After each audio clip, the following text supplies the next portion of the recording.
हेर्नुहोस् है हामी यसरी जाँदैछौँ भित्र तपाईँहरूले देखिरहनु भएको छ हामी तिनजना म ग्राफरमा आफै यो मेरो हातमा क्यामेरा देखिरहनु भएको छ अति रमाइलो दिन भइरहेको छ आज चाहिँ हाम्रो एउटा जसरी यहाँ भिक्टोरी मेमोरियल भन्ने छ त्यसै हाम्रो पनि एउटा यो भनौँ रिमेम्बर हुनेछ त्यो कारणले गर्दाखेरि हामी अब अगाडि बढ्दैछौँ पछाडिको गन्तव्यलाई हामी बढ्दैछौँ त्यो कारणले गर्दाखेरि आज चाहिँ हाम्रो यो एकदमै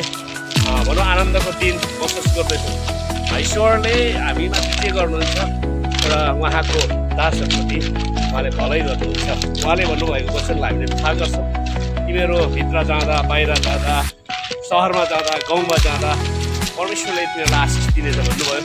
आज सो वचन चाहिँ आज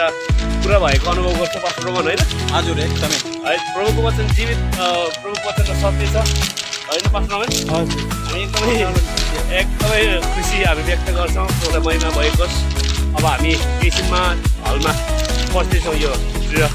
हलभित्र तबसम्मको लागि तपाईँले यो भिडियोलाई सब्सक्राइब गर्न सेयर गर्न लाइक पनि गरिदिनु होला अवश्य तपाईँहरूलाई मलाई आशा छ तपाईँहरूले पक्कै नै लाइक गरिदिनुहुन्छ तपाईँले यो हेरेर त्यति स्किप गर्नुहुन्न पक्कै अर्को कुरोलाई हेर्नुको निम्ति तपाईँले आशा साँच्नुहुन्छ प्रिय दर्शकबिन हामी यतिखेर यो भित्रको प्रवेशपट्टि हामी गइरहेका छौँ तपाईँले हेर्दै गर्नुहोला